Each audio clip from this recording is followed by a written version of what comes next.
All right. Well, it was a night and day performance by both the Golden State Valkyries and to some degree the New York Liberty. However, the New York Liberty win and remain undefeated.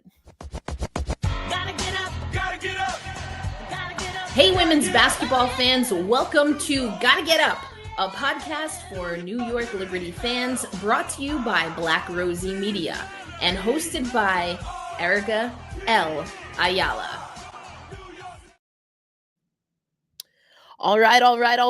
A win for the New York Liberty. They remain undefeated, 5-0 on the season, which ties them for, wouldn't you know, the same record as the Minnesota Lynx. My name is Erica L. Ayala. I am your host, one of your hosts of Gotta Get Up, a podcast for New York Liberty fans, part of Black Rosie Media, where I am the founder or the head Black Rosie in charge. And, this was a really good, had to, as Jonquel Jones would say, thug it out style win for the New York Liberty. They take on the Golden State Valkyries that they pummeled earlier, and they were able to get this by some great defensive plays down the line. Breanna Stewart just being such a veteran, a true playmaker, and finding her way, yes, to the free throw line. But we will take it, I'm sure, because the New York Liberty get this win over the Golden State Valkyries, and they won on Tuesday. Same team, 95-67 in that game, but it took everybody who was available to get this win, an 82-77 win. Now, why I say everyone available, Jonquel Jones and Niara Sabally out for the New York Liberty. Head coach Sandy Brondello had been talking about Niara for the past handful of days, saying that, as we all know, Niara Sabally has had a history of injuries, specifically knee injuries, surgeries, things of that nature. And so knowing that this was a long week for them, they're actually going to play again tomorrow. So they have a back-to-back, but also just knowing the nature of the competition, some of the travel, wanted to be cautious with Niara. The update as of today is that although Sandy Brondello made sure to say she's not a physician, a doctor, that what she's hearing from the medical staff is promising. And so there's no reason to think that this is anything more than a precaution, or, that this is something that will require another surgery or have her out long term. But of course, we will keep up to date on that. With regard to Jonquel Jones, who did not suit up for this game, Jonquel Jones just saying that she didn't feel well, didn't feel right, I believe was the term that Sandy Brondello used. And similarly, knowing that this team is on a back-to-back, wanted to be cautious, rather just give JJ rest. Sandy saying, if our players aren't feeling right, we don't want them, to overexert themselves. I'm paraphrasing here, but what I got is that it's a very much a, hey, we want our athletes to trust their body. And if they're saying, I could use a little rest, let's get them some rest. And that was the plan, was to get some of the starters rest, hopefully be able to utilize the bench, the depth of the bench, and we did see some of that. However, the execution for the New York Liberty was not great today, and that led to, I think, having to put a little bit more strain on players like Sabrina Ionescu, had a solid game, Natasha Cloud, and of course, Breanna Stewart, who led the team, Sabrina Ionescu led the team with 36 minutes. She had 24 points. Breanna Stewart had 34 minutes, 27 points. Burke, who started in lieu of JJ, 28 points, minutes, 28 minutes, 32 minutes for Leonie Phoebish. So we'll see if fatigue becomes a factor for this squad. And let me get to the comments. Is Natasha Cloud injured? I need to know. I didn't hear anything in post game, as far as we know. No injury to Tosh Cloud. Very good evening to all of you, and a great win for the New York Liberty. I like that this showed the versatility. We're seeing the Liberty, quite honestly, between this game, Indiana, and even pockets in their other wins. We're seeing the the ability for this team to stay grounded, for them to bounce back. They have some of that moxie and sandpaper that I love. And I think that absolutely comes from Natasha Cloud. Minnesota stinks. Am I right? Hey, well, they are doing just as well as we are in the standings. So I like this comment. Valks are a legit squad. I'm surprised as hell. And I find that so many people are surprised, the most surprising thing. I guess when you're used to how people talk in and around sports, coaches and GMs, of course, they're going to say they love everything. I mean, hey, we had a GM that said he hired a basketball genius, right? And that didn't quite work out from an HR perspective. Anyway, I digress. The point is that, you hear teams say things a lot, but I took, Coach Nat and what she was saying about how she was trying to build this squad, I took it at face value because I looked at who's on the squad. You want to talk about sandpaper, you want to talk about gamers. That squad is built with gamers. Now, not all of them, none of them really. Billings maybe a little bit have played Von Loo to an extent and has Olympic experience, but these are not players a la, and hence the expansion draft, that are necessarily true starters in this league, but they have that chip on their shoulder. I talked about it with Brian Florentin, because a lot of you know, I think, that I cover hockey. And when there's an expansion draft, I cover the Seattle Kraken. That's what this is, just in case you were wondering. It's the Seattle Kraken logo on my hat. But so I cover an expansion team, and there is definitely something to guys in the NHL playing against the team that did not protect them in the expansion draft.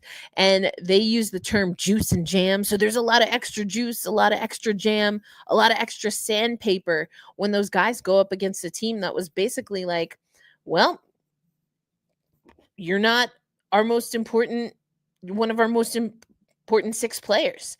So, there's that, but also that's the DNA of these players. Julie Van Loo had a fantastic game. Actually, I want to pull up for myself the numbers. Was clutch down the stretch there. Only 8 points. I couldn't remember how many points it was because it felt like a million. Julie Van Loo, if we're in the States, it's Van Loo. Internationally, it's Van Loo. Learned that in Paris, which I thought was really funny. But that was a really fantastic, that is a fantastic Valkyries team. And I know that Brian Florentin had a lot to say about that in the chat, agreeing with you, Ghost, that this was a pretty good showing by a team that is an expansion team now, but in no time will be will be competitive. So Cloud was rubbing her shoulder. I'm not exactly sure. I was multitasking a little bit here, so I don't remember seeing anything. It wasn't addressed in post game from what I was able to hear. So yeah, we'll see. But good game overall. If we look at some of the advanced stats, I want to see the flow chart. I mean, back and forth game. I mean, that's exactly what we got, a back and forth game, and the Liberty had to earn this. And I think that they proved that they have, again, a little more moxie. This is I love the purple that they use on here for the Valkyries. I mean, anyway, not that anyone asked, but super important stretches here for the Valkyries where they were able to get this back. 16 ties, 20 lead changes. It's drastically different from what we saw on Tuesday. Brianna Stewart was just in full on beast mode. Fast break points are what ended up helping the New York Liberty.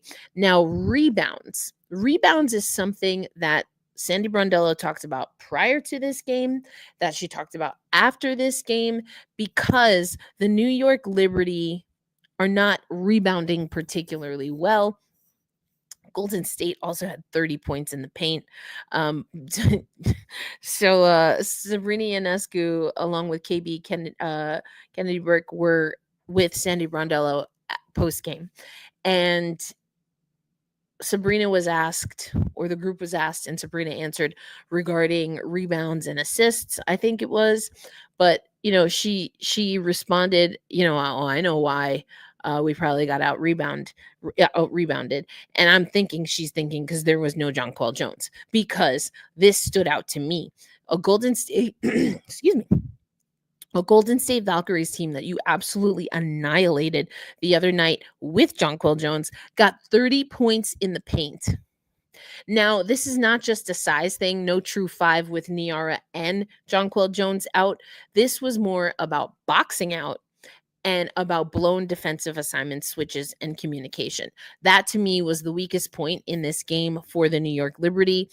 And it's not that it's perfect when Jonquel Jones is in the game either. I actually asked Jonquel Jones about switches and things of that nature during or after the Indiana game. And, basically she was talking about just that there has to be more communication. That's something that's noticeable. And so while the New York Liberty and their positionless kind of roster, we love that. We talk so much and salivate over the versatility, and the versatility can become your Achilles if you're not communicating and you're not using your athleticism to get in optimal positions for defense. So, and also rebounding, particularly defensive rebounds. If I take a look here, defensive rebounds for the New York Liberty, I mean, this is insane to me.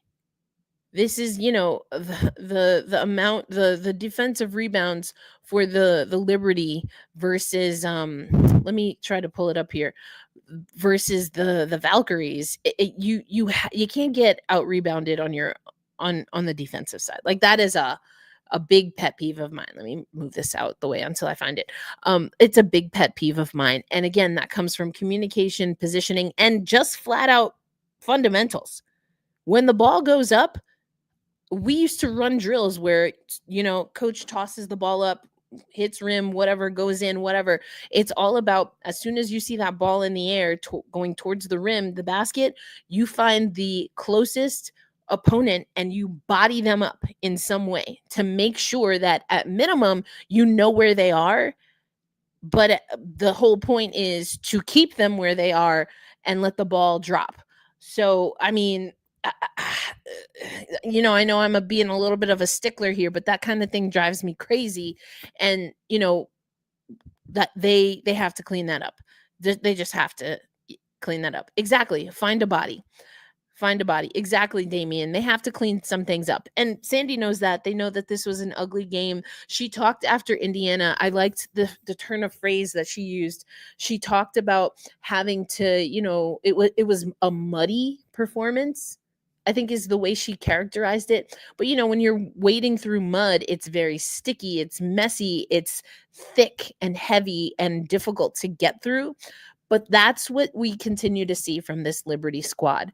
Yes, they've had some muddy moments. They've had some muddy games, but they get the wins. Yeah, muddy. M-U-D-D-Y. Again, mud. If you think of mud and the thickness, the toughness, when you're walking through mud, it makes a mess. But if you're, thigh deep in mud, you really have to work to get out of it, is kind of, or ankle deep. I mean, thigh deep is extremely, that's extreme. But, when you're wading through mud, you're wading through water, but it's unclear, it's thick, it's messy. That's kind of what I'm thinking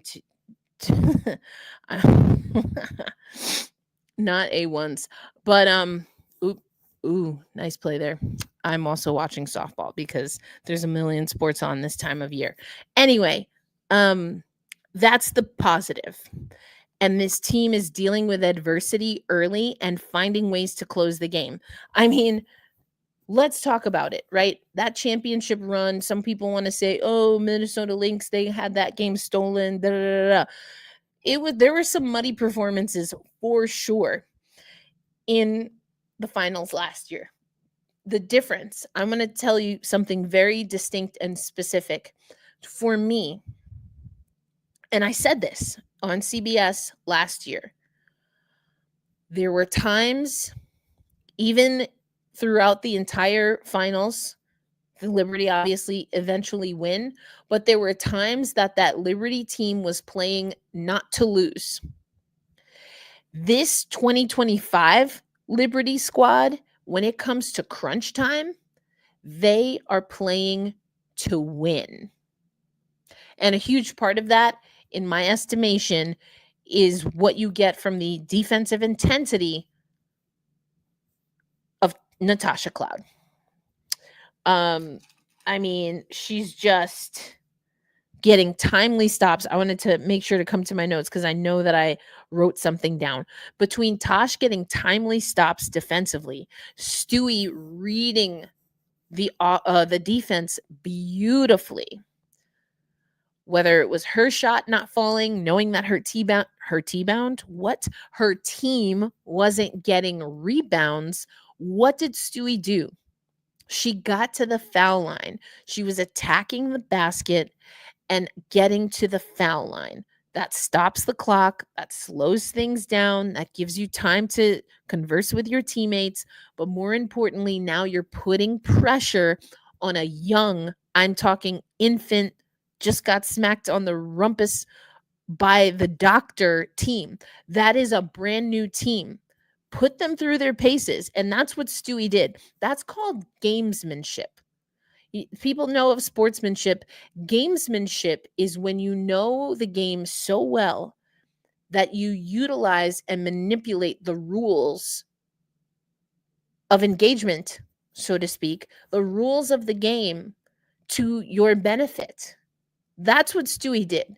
Make no mistake about it. That's what Stewie did.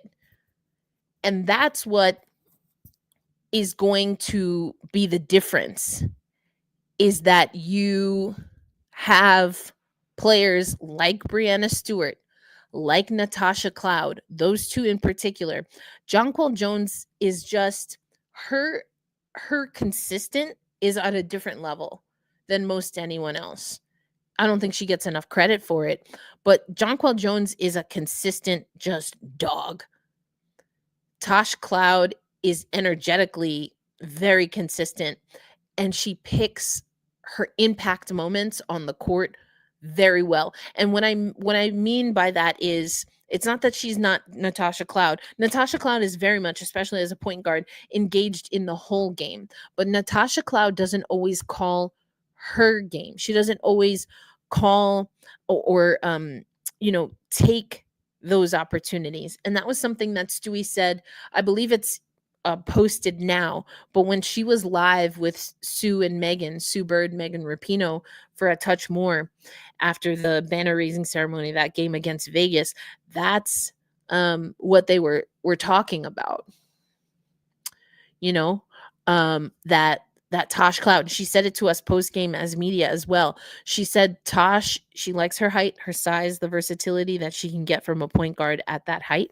But she also talked about, that Natasha Cloud knows when she needs to put everything into getting the team going, which is what she does energetically.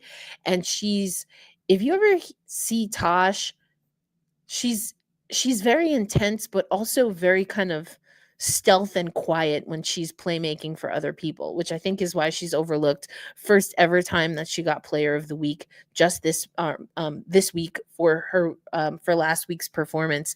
Tosh is like, I could spend, if especially if we found a sponsor to do this, I would spend hours breaking down each one of the games from Natasha Cloud's perspective, starting with the preseason, because I was critical in the preseason and we talked about that, and the evolution, even in just 2 short preseason games to game 1 against Vegas. I would spend hours talking about it. Matter of fact, I wouldn't even want to talk about it myself. I would want to pick a cluster of who are without question the best basketball minds and have us watch that film together and see what they had to say about it. Like, I just am fascinated by what she's able to do and how she impacts the game. She is a true point guard, and that is why I love the point guard position, because of what you can see a player like Tosh Cloud do. Sue Bird was the same way. I mean, a fantastic point guard. They just don't make them that way anymore. I gave you like a little teaser. What was that? Like a 2-minute teaser of how much I would gush over how she's playing. Anyway, let me get to some of these comments because I'm on my own. So I'm doing all of the talking here. Stewie, a smart veteran, absolutely smart veteran. And that's what you need.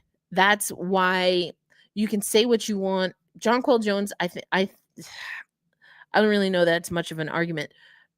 Jonquel Jones is our best player consistently. I'm going to say that right now. Between Tosh Cloud and Brianna Stewart, your best leader. Right now, best true scorers, pure scorers, Sabrina Ionescu. And I mean, Maureen Johannes is there too. Stewie has that in her. So I'm not overlooking that. She's lethal. But also we're seeing more of this. We're seeing, and this is what Sue Bird said, we're seeing Stewie be able to play make for herself and for her team in a different way. It's a very slight but also very specific change. Anyway, I could also talk about that for hours. Cloud9 is a honey badger on defense. Stewie is not washed up. Absolutely not. Absolutely not even close. All right, Damien, let's see. I'm just getting through the comments. Again, it's just me today, so bear with me as I get through the comments. What do you think should happen for the Liberties tomorrow, or the Liberties game tomorrow against Washington? If Jonquel Jones can go in that game, you want her to go. And I think that's why you maybe sacrifice just leaving her out, or even Niara, both of them out. Because let me tell something to you. I am so excited. I am so excited to see this game against Washington.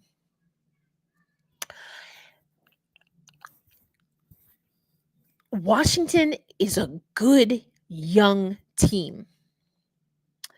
They're raw. They are so brand new and raw, but they're good. But they're raw as in young, and then they're raw as in rough and tough. And they've got that sandpaper. Sonia Citron, I mean, I know this is not Tempestagi Talk, our Seattle Storm podcast. I have been high on Sonia Citron since before the NCAA tournament. What she did to get Notre Dame back on track, underrated, criminally underrated. Criminally underrated. She's having a fantastic. Kiki Iriafen doesn't care. Like, she's bodying veterans. And I love to see it. That child plays physical. And so if you want to know what I'm going to be watching for in that Washington game, is like Tosh Cloud has to be able to lock up Citron, and I think she will. But that is a Energizer bunny. Citron moves very well. So I'm looking at that matchup. I'm assuming it would be Tosh Cloud. We ain't putting Sab on Citron. I would be surprised. I guess you could put Leo there. I'm curious what we're going to do there. And then Kiki Iriafen. I'm assuming that's Stewie, right? Because you've got Dolson and who is the other? Who's the other center? Y'all let me know. I honestly cannot remember the Washington roster. Oh, Austin? Is Austin a center, right? Yeah, Austin. I'm looking at the roster now because I can't remember. I guess it's Shakira Austin.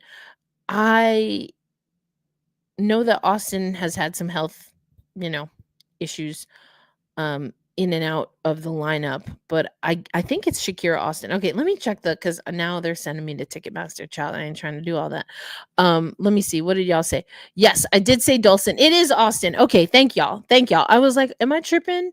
I know Dolson was there. She's been there since she left the New York Liberty. And I figured it was Austin. So anyway, I went on a tangent. The point in bringing that up is that I'm very curious to see Kiki Iriafen and Austin / Dolson work against either JJ and Stewie, Niara and Stewie. If it's KB and Stewie, then we need Stewie to come out the gate pretty strong. But I want to remind you, I said it at the top of the live stream. Sandy Brondello knew that there was going to be a thoughtfulness on how she utilized her starters. And the thing about Stewie is that Stewie knows when she has to turn on the high gas. Okay. And she knew to do that today. Stewie, I think Stewie came out of the gate 1,000%? Absolutely not. And that's what she should do. Stewie is not over the hill or whatever we want to call it. She's not washed, any of that stuff. And she's coming off of a minor procedure. She is a little bit older. I mean, that's just the real thing about it. So the conservation of her energy today, I'll take, but I don't think that we'll see that tomorrow. Does that make sense? I feel like I went on like a very wild tangent there, but front court and the point guard battle is what I'm going to be looking for, Damien, to answer your question. The Washington, hey, Albert, yes, the Washington rookie. Listen, for CBS, we did the like our predictions, and I put Paige Beckers, and I was like, but there's at least 3 rookies, and I was like, especially some on. I was thinking to myself, especially at Washington, that if they get minutes, which they will. We talked about this on the show. Washington rookies are going to get minutes. They're going to be able to make mistakes, but they're also going to get experience, and that's what's so fantastic because this now crew is going to learn and grow together. And I'm telling you, Citron and Iriafen, and oh my gosh, I wish we got to see Georgia Amore.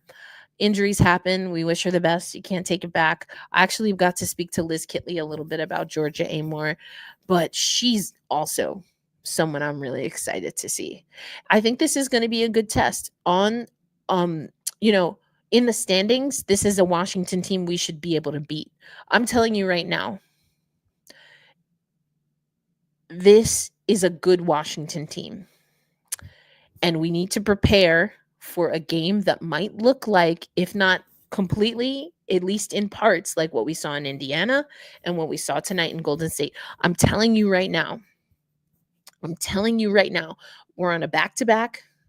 We've got some banged up players. And this is a very, there's some gamers. There is a lot of intensity, like controlled high IQ intensity from these young Washington players. I'm just saying, I don't know if the Liberty win or if they lose. I'm just telling you, you have to expect a really solid performance by Washington, at least in spurts, which is all the more reason that I actually like this. And if the Liberty if they were to drop tonight's game, if they drop tomorrow's game, I want to see the bounce back, right? What is this? How does this team respond to adversity? Because they haven't lost yet, because they've been able to respond in real time to adversity. This is another challenge coming up, a back-to-back against a scrappy Washington team that is not scared of nobody. Oh, I'm so excited, y'all. I'm so excited. Okay, let me come back to the comments. Hey, Tulip, what's going on? I love it. I know, I honestly never know who is a true center. I haven't talked about this as much, but the same way that I feel about the point guard is the way that I feel about the 5 position or the center position. I've talked about it throughout the years, but just to reinforce, I think you need a true 1 and a true 5 on your team at all times. Everything else, if you want to say positionless, or if you have a 1 that can play other places, you have a 5 that can play other places, cool. But you need someone or 2 people, right? At least 2 people on your team that are dedicated, hardcore, high IQ person in the 1 and the 5. So, but we don't really see that in today's W. Like, what was that episode where I was like, wait, who is the center? Who is the center for Minnesota? They don't really, I mean, this was last year. They didn't have one. Blows my mind. Anyway, I don't use that other term. Thoughtfulness is, again, gamesmanship. Um, this whole idea of managing minutes as some kind of controversy is so wild to me on so many levels. And also that's like a MNBA conversation, right? Like what you know, it's a luxury if you can balance minutes in the WNBA. It's like not a thing. Anyway, um Paige and Kiki. It is looking like it's between Paige and Kiki. Again, Georgia Amore is someone I'm excited. Sonia Citron, if we were to do like a top 5, you have to have her there playing very, very well. So it's just great. Hey, I think I got a surprise for y'all as we are on here. But yeah, not Dolson needs to head to the bench and stay there. Listen, Steph Dolson has a very specific skill set that I do think is important to have in the WNBA, but has to be deployed properly. Excited to 2025 going to be a step up for the W. All good.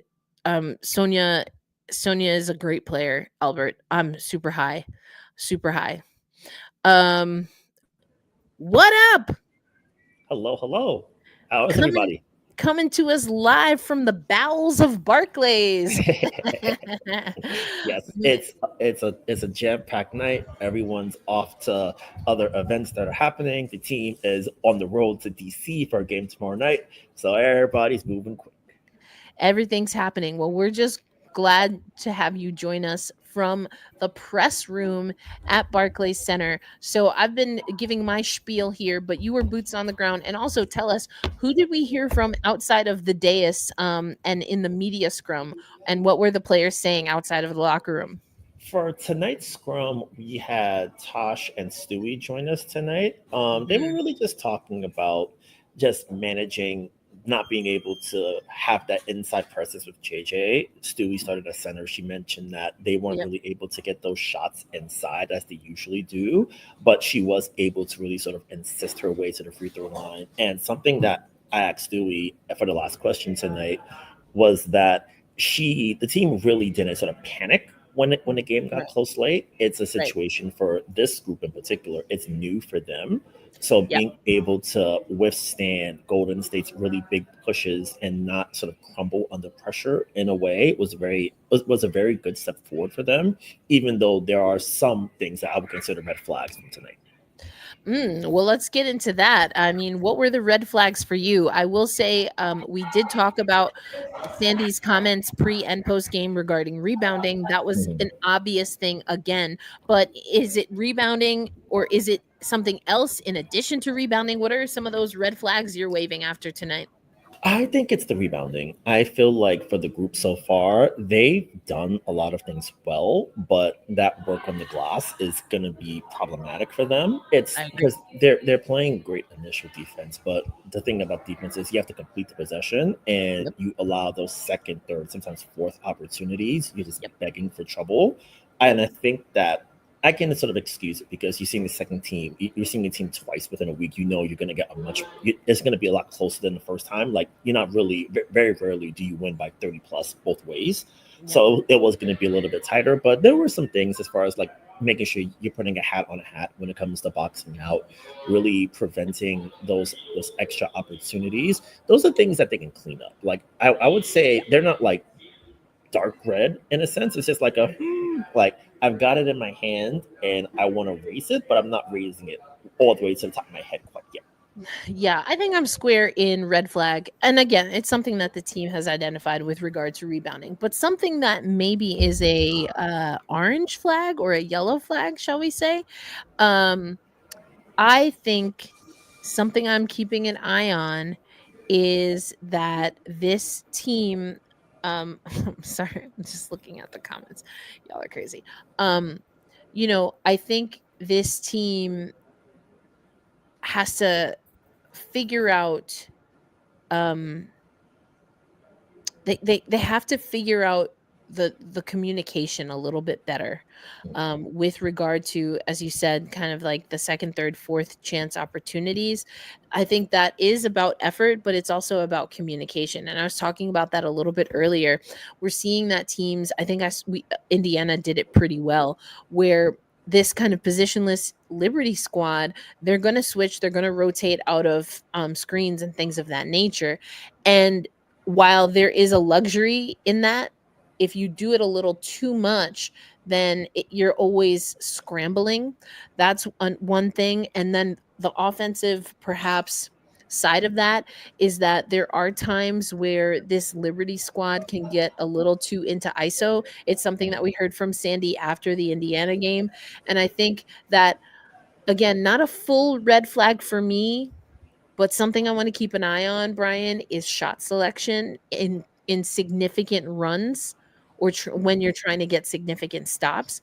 I think that we're falling in love a little bit too much with perimeter shots as opposed to finding a way to cut to the basket.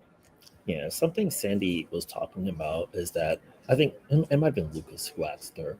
She mentioned that even within the sort of 5-out offense, there's still the fundamental. Okay, we have JJ, we're going to get her the ball inside.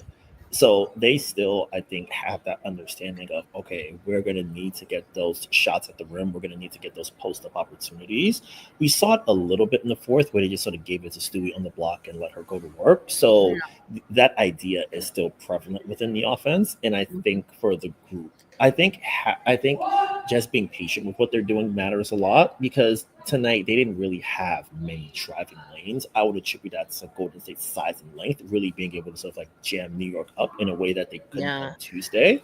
Benley had a great game. Solon had a great game. We talked about Von Loo earlier. Burton was great too. Yeah. So I think for the group, it's a situation where they're still, like, the offense has been very good, but there's still plenty of things that can still get to be even better. Because Sandy was saying, we had a season high in assists last game, but I still feel like there's more we can do to improve. So I think and knowing the Liberty, they're never sort of content with where they are. So there's always an opportunity of, okay, here's how we can manage this a little bit better. Here's how we can create more shot opportunities at the rim. Is it a situation where we're playing, like Sandy was mentioning, we sort of play with that 0.5 mentality where you're playing a little bit quicker, you're more read and react. And something that I liked from the scrum tonight, on the drive that Tosh had for the layup, initially the play was designed for Stewie, but Golden State was really sort of like was playing really great balls in IO. So Tosh had that back cut available to her. And I think within that, you sort of see the improvisational nature of this team. And I feel like, especially for a group of veterans who have been around the block a bunch and sort of know, even without knowing everything quite like that, I think that improvisational aspect is really going to sort of like help them out, especially in close games when teams sort of like are expecting one thing, you're able to sort of like adjust on the fly without even saying a word about it, and you're able to find those opportunities. So I think it's still just a matter of like fine-tuning some stuff, making sure that one, everyone's healthy, like that's going to be the big thing, and making sure that you have everything in a way that you think that is sort of best to make sure that you maximize every possession on offense. Yeah, indeed. I mentioned what you were saying in the Slack channel. I mean, just a great Golden State Valkyries team that I'm honestly not surprised is playing the way that they are, because we knew that this was going to be a gritty play from their defense out Golden State Valkyries team. And I think that the defense is there for them. The next step, and I think we saw some of it tonight, is just the decision making on their end, being able to execute and be lethal. And we saw some players step up for them. So very curious to see, especially because there's some other teams now that I don't know what they doing, but this ain't a podcast about them, so we're not gonna go there. Although one of the teams got rid of someone who used to play for this franchise that we talk about every week, but I don't know. I guess yeah, you take that as you wish. I want to come to this because I think it's interesting, and then I want to take a break from the Liberty to talk about some WNBA storylines before we both hop out of here. The Liberty in the future drafts are going to have to hit on young talent, getting older and seeing the future in Indiana, Washington, Dallas, etc. Window is closing soon. This is an interesting comment. I think that the window air quotes in the WNBA is very different than how we think of it in men's sports just generally, and even specifically in the NBA.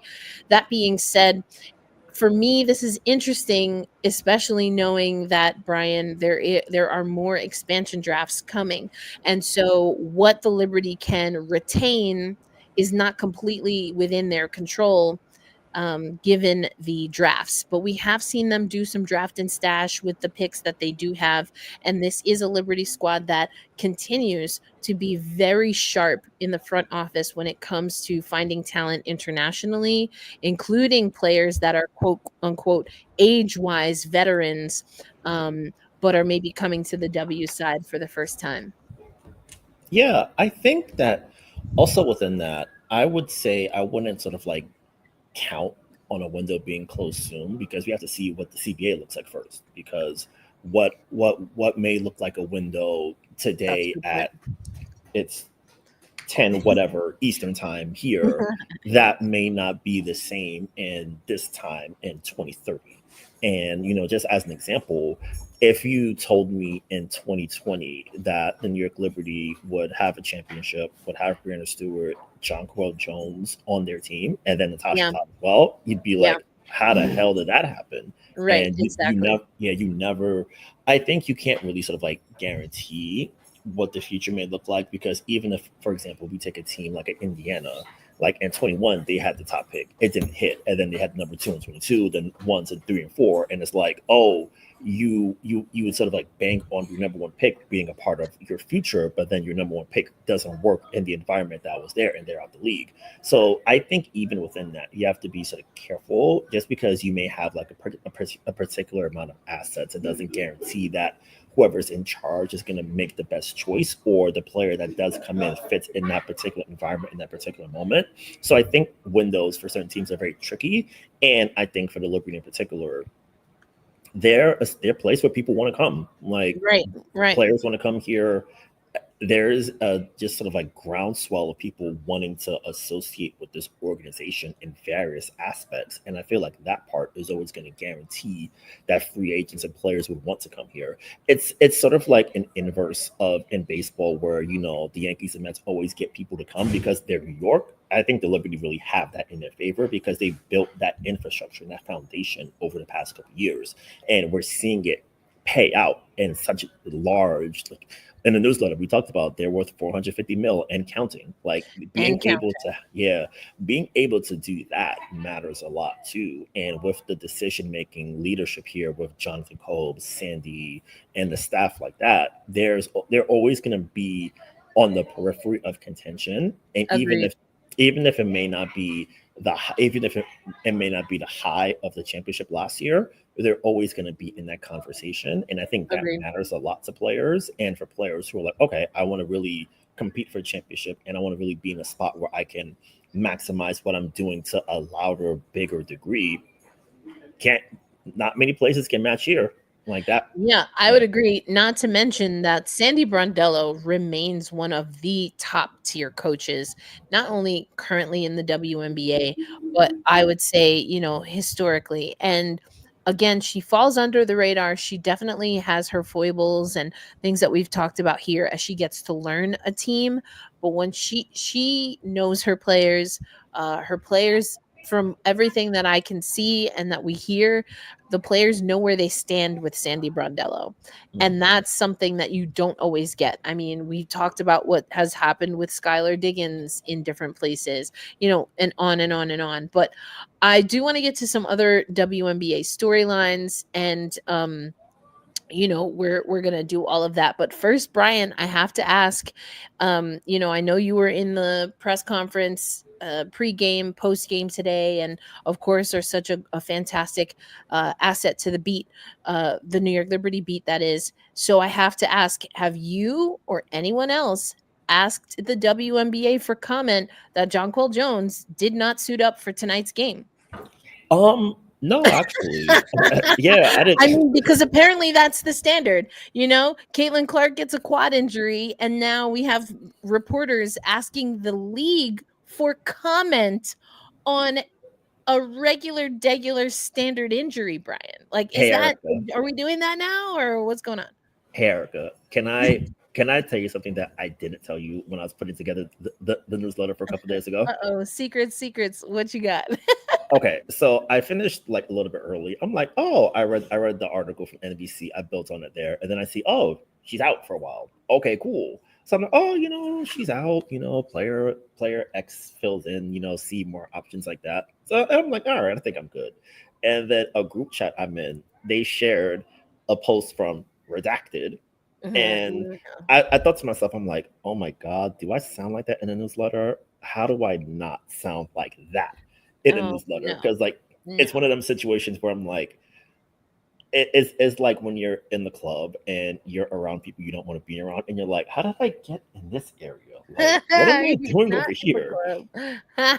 I was like, oh my god, do I sound like that? And I'm like, oh god, Nobody I sounds like that. Nobody, okay. like, it's wild to me. I have never seen anywhere where a reporter asked the league to comment about a star player's 2 week sidelining. I've never seen that in my life. And you know what? The WNBA, this isn't new because everyone wants to say, oh, the WNBA is only blah, blah, blah, blah, blah because of, Caitlin Clark. Here's the thing. And I rant about this a lot, Brian, but remember that the WNBA, before they unilaterally decided that all of a sudden charters were not a CBA issue and could be dealt with um, you know, on their own by the league. Shocker. But the league also unilaterally decided to create an ambassador program for now New York Liberty star Brianna Stewart. So, on the one hand, I think it's ridiculous that a reporter would ask the league to comment on an injury. This wasn't like Caitlin Clark. I'm gonna even put it away because I don't like to associate what I'm gonna say with an actual example. What if like super duper mega star of 2055 in the WNBA, right? Whatever their name may be, if that player got into an altercation or had a horrendous accident well away from the basketball court, that perhaps is when you ask a league for a comment, right? Yeah. Something that is unthinkable that happens to someone with celebrity and it happened away from the sport that they play, something that happened on the court that is outside of the realm of like logic for that player to experience while playing basketball. That makes sense to me. Like, I mean, we had a whole WNBA player in a Russian prison. That seems like a good time to maybe ask the league for a comment. Mhm. But a quad strain? A strain, Brian? Everything is hilarious. Like I saw that and I'm like, oh. And then there's comments about some of the reporting from Redacted about it that I don't want to talk about in public because I feel like I'm not like high profile per se, but I'm like I have a job that people would want, and I feel like me commenting certain things in a way that I really want to would be like, oh, let's have a conversation. And I'm like, I don't want to have a conversation with you about that. I'll save that for places where I can talk about it with my peoples. Right. Yeah. No, I hear you. I'm like, I just can't, yeah. I mean, I respect that. And listen, I just don't know how a reporter asks for a comment. Like, What are you talking? sometimes you gotta let them. Sometimes you gotta let them know. And Auntie, aka me, aka Head Black Rosie in charge, is always gonna err on the side of let them know, then let them. Okay. I Yeah. don't let people do nothing, especially when it's just like ain't nobody asked you for all that. Anyway, moving on. Let's go to some good news that Ghost put in the chat. Courtney Vandersloot passes someone that she actually shares a child with and a life with. Allie Quigley now second all time in scoring because her wife, Courtney Vandersloot, passed her today. Finishing the game, or excuse me, she had so Quigley had 3,723 points with 10 seasons in Chicago. Courtney Vandersloot has, of course, she got her 3,724th bucket today, to pass her wife. Super cool. I mean, we love Vanderquigs, That's obviously. so baller. I love it. That's so I peace. know. Yeah. We love the Vanderquigs family in these parts. So congratulations. Yeah, I had to talk about the for comment, like, what are we even doing? That was wild to me. But let's get back to this Liberty squad and some of these questions before we head out. I got to talk about this team right here, the Seattle Kraken, a little bit, because they actually hired a coach today. So we'll see. Yeah, we'll see. Who can the Liberty draft in terms of finding young talent? Well, Damien, it's what, week 3 of the season, so I don't think we know yet. Like, we're not quite there yet. They don't have to worry about the draft for a while. I think, as someone said, it was our Varnell saying, the Liberty are not gonna get a high draft pick, at least for another, if we're being on an accelerated track, Brian, 3 years, but even that's not realistic. If they even if they don't win a championship, the way that the weighted lottery goes is a 2-year period, or at least that is how it is right now. And so, the Liberty made the finals back-to-back years, so that delays their ability to get a true high first round pick. Now, through trades, that's something different. And again, I think that's what I'm keeping an eye on, is how Jonathan Kolb is handling the roster. And if we see what we think could be overlap in certain positions, it's extremely strategic, is my take. Yeah, and I think that we'll sort of see what expansion does for this group as far as like what players may be coming and going on the squad.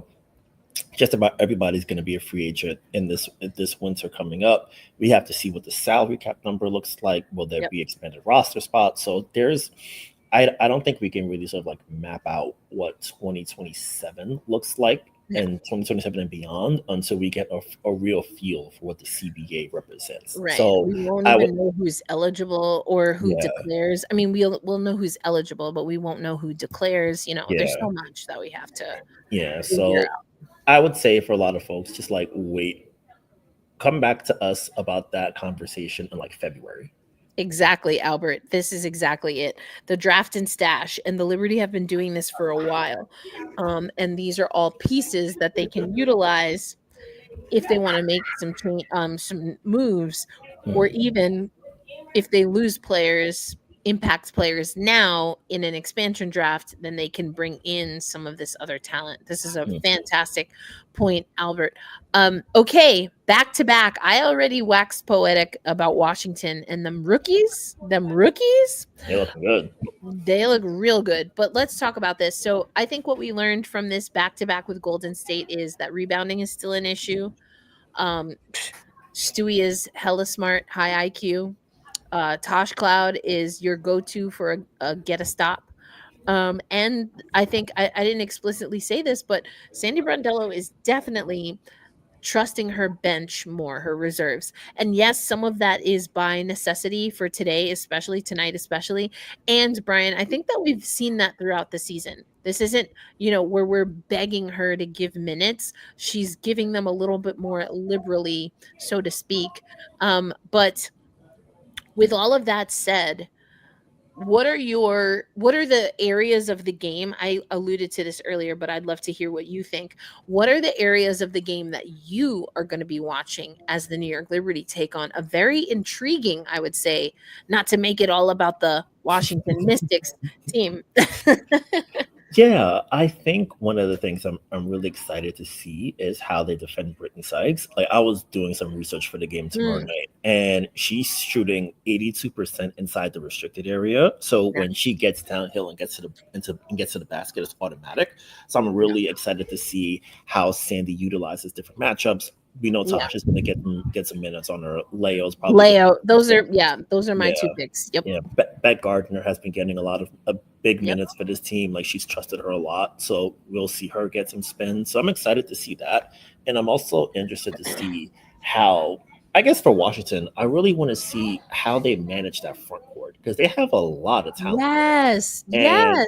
I said the yeah, same thing. yeah, because I looked it up, and Big Mama Steph, like she's a solid player in this league, and Thank you. she's only played like 27 minutes in the past 2 games. I'm like, oh, she's not like hurt as far as I know. Like she's not an injury report, and it's just, oh, we really want to get Kiki more run. Now Shakira's back. We hope that she's going to be healthy for an extended period. We'll see what she can do.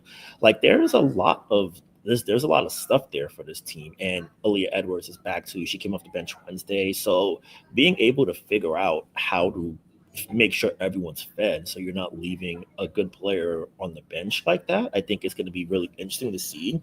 And I think for New York, depending on if JJ and Niara are out again, do they start KB again? I'm assuming they do, and then we'll see if Izzy has a better run tomorrow night as she did tonight. So her play is going to be valuable coming off the bench, and just a matter of keeping up execution, making sure you get those shot opportunities in the paint, cutting down on turnovers, and really sort of like making sure you get out in transition on the other side. And that starts with completing possessions and getting rebounds, and travel night two of a back-to-back third game in 4 days. There's going to be a few dead legs, which is going to be natural. So now the point now is going to be can you sort of like will yourself to the finish line when the gas tank isn't all the way full.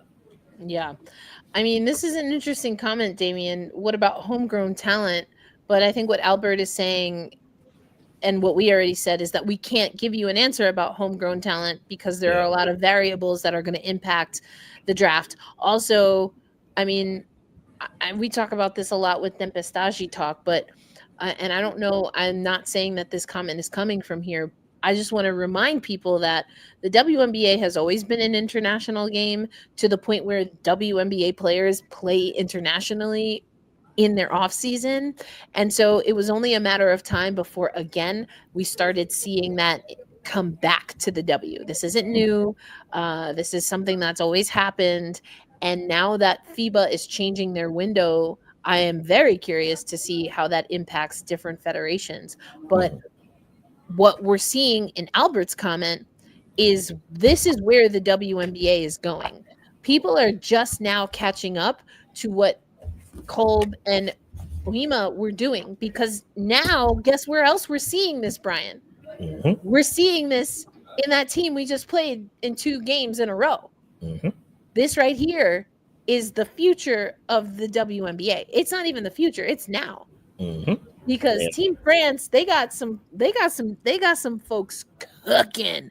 Didn't Sandy say it the other day? She's like, I think, I joke with Marine that between France and Australia have the biggest international representation. And then Sandy like slyly said, but I'm pretty sure Australia, we still have it. I was like, okay, Sandy, not Sandy being competitive with overall W rosters, but like this is the now of the W.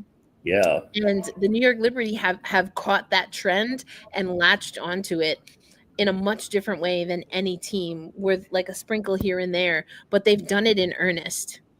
Yeah, like they've really built the foundation over plenty of years, and it pays off in a moment like that when you're right at the edge of the salary cap. You can bring in like fresh blood on lower salary scale contracts, and they're able to contribute immediately. And you can have a player like a Marino Johannes who can be gone for like a year because of national team responsibilities, just come right back in and really sort of like fit in with the group seamlessly. It speaks to a culture and a foundation that's been built, and especially now as things sort of like head into a new direction, having that head start compared to other teams is going to be really valuable going forward. Yeah. You know what, Cancer, I disagree with this. And let me tell you why. Because an international player, for me, Brian, has a better chance of being successful in the WNBA, an elite level international player, than your average, let's say, top 20 NCAA player. And why do I say this? Because whether we like it or not, The NCAA game and the WNBA game are not the same. And we've heard a few people say this, including players that unfortunately got waived and didn't find space on a WNBA team. There is a difference between being at a program that is ready and has success, effectively helping mold WNBA ready players. That's different than an elite level NCAA player. Now, it's hard to explain and describe, but if you cannot play a physical game, if you cannot find your own shot, if you cannot move without the basketball, now these are all basketball things, right? Everyone at every level of basketball should be able to do these. But if you skirt on it, if you cheat the game, that those are the ways that you get exposed when you are an elite level NCAA player trying to come to the WNBA. Yeah, and also for folks who play overseas and come over, like they playing against grown-ups and pros that are in the WNBA. Like it's a being able to survive and thrive against top tier competition. If I think that matters a lot because you're Agreed. really you have those reps already. Like you have big championship games in hostile atmospheres. The Yep. college kids have that too, but not to that scale as a No. EuroLeague championship or anything like that, or if you're playing in France, things like that. Like Yep. it's different. Like there's still plenty of respect to be given to the college players who are coming up the ranks, but being able to be a professional at like 18, 19, hold your own for many years, and then make the transition over to North America and keep up with that, like that matters a lot, and that Yep. really speaks to a level of preparation that may not necessarily be afforded to college players who are making the leap from That's a the good NCAA to the pros. That's a really good point. I'm just checking up. Looks like the Knicks won tonight, so that's good. That Um, means that means when I head over to the spot, everyone's gonna be happy and not sad in their there you go. beverages. Oh Look yeah, at that. we gotta get you out. We gotta get you out to catch up with the post game crew. But I'm excited. I think this is another good test. Um, this is another good test for this New York Liberty squad. This game against Washington, like you said, they hit the road right away.